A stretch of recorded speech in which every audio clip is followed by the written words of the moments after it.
दोस्तों नमस्कार।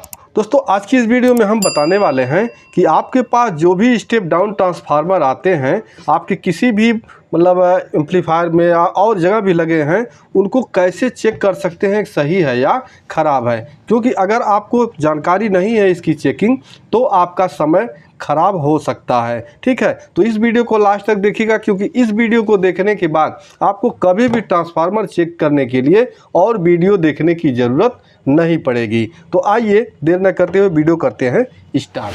तो अभी दोस्तों सबसे पहले हम ये जान लेते हैं कि हमारा स्टेप डाउन ट्रांसफार्मर क्या होता है। ठीक है, तो यहाँ पे देखिए स्टेप डाउन ट्रांसफार्मर का मतलब ये होता है कि जैसे मेरे पास कोई एक ट्रांसफार्मर है यहाँ, तो इसमें दो भाग होते हैं, एक होता है प्राइमरी और एक होता है सेकेंडरी। ठीक है, तो प्राइमरी में यहाँ हम देते हैं इसको 220 वोल्ट एसी।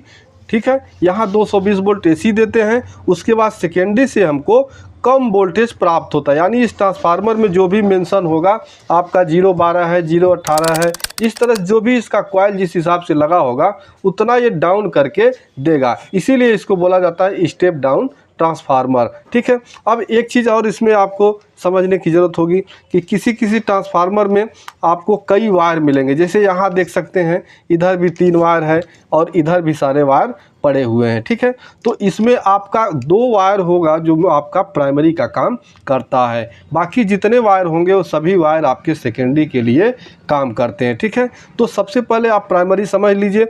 तो प्राइमरी देखिए, अक्सर आप ट्रांसफार्मर में देखेंगे तो यहाँ रेड कलर का ही आपको प्राइमरी में वायर देखने को मिलेगा और सेकेंडरी में आपको किसी भी कलर का देखने को मिल सकता है। एक चीज़ और होता है, अगर आपका नया ट्रांसफार्मर है तो जिधर आपका ये डेट लिखा होगा वो इसी साइड का लगभग ये प्राइमरी का वायर होता है। ठीक है, इस तरह से देखिए, यहाँ भी आपका देखिए इसी साइड में आपको प्राइमरी देखने को मिलेगा। अब आइए इसकी चेकिंग कैसे किया जाता है कि आपका ट्रांसफार्मर सही है या ख़राब, इसको मल्टीमीटर से कैसे चेक करेंगे। ठीक है, तो मल्टीमीटर को आपको ले लेना और यहाँ पे इसको बजर मोड में डाल देना है, जहाँ आपका बीप का साउंड ये देता है। ठीक, तो अभी देखिए यहाँ इसका ये हो गया प्राइमरी और इसका हो गया सेकेंडरी। और मल्टीमीटर से मैं ये भी अभी बताऊंगा कि आप कैसे पता कर सकते हैं मल्टीमीटर से कि आप इसमें प्राइमरी और सेकेंडरी का वायर कौन सा है। ठीक है, तो यहाँ पे देखिए, चूँकि ये बिल्कुल नया ट्रांसफार्मर है, इसमें कोई ख़राबी नहीं होनी चाहिए। ठीक है, तो यहाँ देखिए सेकेंडरी को हम सबसे पहले चेक करते हैं। सेकेंडरी में जैसे हम मल्टीमीटर का दोनों वायर पे लगाएंगे, इस तरह से आपको बीप का साउंड सुनाई देगा। ठीक है, ये बीप का साउंड सुनाई देगा, आपको कुछ यहाँ रीडिंग मिल सकता है। ठीक, अगर यहाँ पे आपको रीडिंग मिलता है, केवल बीप का साउंड नहीं सुनाई देता है, तो आपका ट्रांसफार्मर ख़राब होगा। अगर आपको कोई भी रीडिंग नहीं देता है तो भी आपका ट्रांसफार्मर ख़राब है। तो यहाँ पे दोस्तों यहाँ क्या है, अगर आपको रीडिंग देता है, बीप और हल्का रीडिंग देता है, बीप का साउंड सुनाई देता है, तो आपका सेकेंडरी ओके है। अगर ये कुछ भी रीडिंग नहीं देता है, ठीक है, तो आपका ये जो है ये सेकेंडरी कॉइल ख़राब है। या केवल आपका रीडिंग देता है, बीप नहीं देता है, तो भी आपका सेकेंडरी कॉइल में कुछ प्रॉब्लम है। तो ये होता है सेकेंडरी का चेकिंग। अब आइए प्राइमरी का चेकिंग के लिए बताते हैं। तो प्राइमरी को जब आप चेक करेंगे तो यहाँ जैसे ही इसके दोनों वायर पे प्राड अपना लगाएंगे इस तरह से, तो यहाँ आपको केवल रीडिंग मिलेगा। ठीक है, यहाँ केवल रीडिंग मिलेगा। ये रीडिंग आपका ट्रांसफार्मर के हिसाब से अलग अलग हो सकता है। जैसे यहाँ पे देखिए 145 बता रहा है, तो किसी अलग ट्रांसफार्मर में आपको अलग रीडिंग मिल सकता है, लेकिन ये रीडिंग आपको बहुत ज़्यादा नहीं मिलेगा। ये मैक्सिमम आपका मान के चलिए 200-250 से ऊपर ज़्यादा रीडिंग नहीं मिलेगा। बस यहाँ इसका पहचान ये है कि जब आप मल्टीमीटर से इसको इस तरह चेक करेंगे तो यहाँ बीप का साउंड नहीं आना चाहिए। अगर बीप का साउंड आता है तो इसका मतलब इस कॉइल हमारा शॉर्ट हो गया है। और यहाँ अगर जीरो रीडिंग मतलब कोई भी रीडिंग नहीं मिल रहा है, तो ट्रांसफार्मर आपका ओपन हो गया है, यानी ख़राब हो गया। ठीक है, तो ये 4 वायर वाला ट्रांसफार्मर इस तरह से हम चेक कर सकते हैं। इसके बाद हमारे पास देखिए यहाँ पे एक 7 वायर का ट्रांसफार्मर है। तो यहाँ पे देखिए इधर 3 वायर है, इधर 4 वायर है। तो सबसे पहले यहाँ पे हम सेकेंडरी में 3 वायर को चेक करेंगे। तो 3 वायर को चेक करने से सबसे पहले इसका हम पीसीबी यहाँ से हटा लेते हैं। तो अभी दोस्तों मैंने पीसीबी हटा दिया।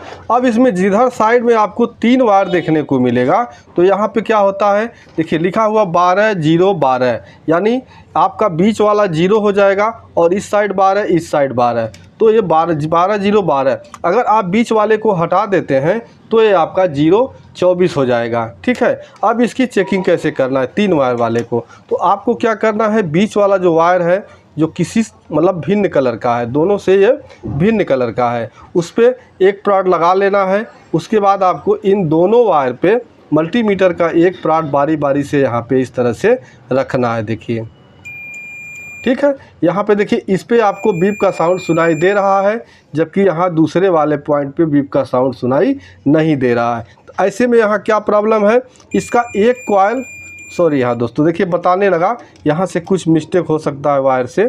ठीक है, यहाँ पे देखिए एक बार फिर हम चेक करते हैं।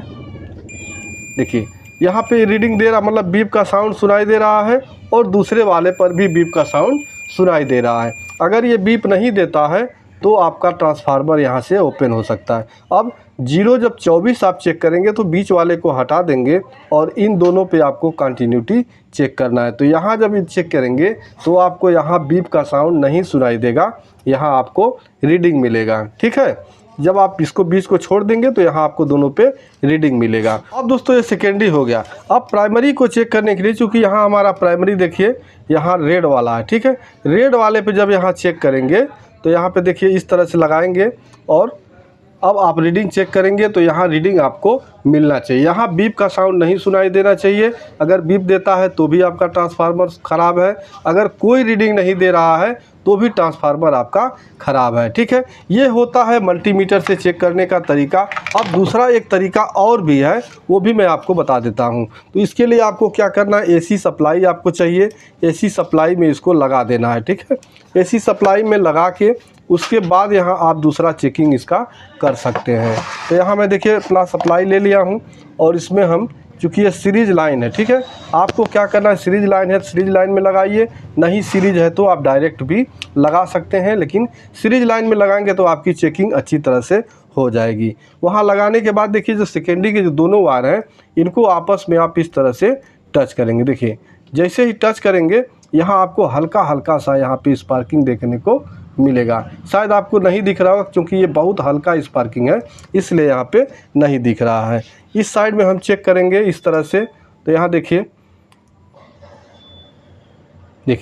यहाँ जब आप इसको इस तरह से शॉर्ट करेंगे तो आपका बल्ब जो है, सीरीज लैंप जो है वो हल्का सा यहाँ पे जल जाएगा। ठीक है, यहाँ आप दोनों वायर को इस तरह से हम शॉर्ट करते हैं तो यहाँ देखिए बल्ब आपका तेज़ी से जल रहा है। अगर ये आपको सीरीज में इस तरह चेक करने के बाद यहाँ पे स्पार्किंग भी नहीं देता है या आपका बल्ब भी नहीं जलता है तो इसका मतलब आपका ट्रांसफार्मर ख़राब है। ठीक है, तो दोस्तों इस तरह से आप मल्टीमीटर द्वारा या आपने सप्लाई में लगा के ट्रांसफार्मर को चेक कर सकते हैं। अगर ये जानकारी आपको अच्छी लगी हो तो प्लीज़ इस वीडियो को एक लाइक ज़रूर कर दीजिएगा। चैनल पे नए हैं तो प्लीज़ चैनल को सब्सक्राइब कर दीजिएगा। मिलते हैं नेक्स्ट वीडियो में, तब तक के लिए नमस्कार।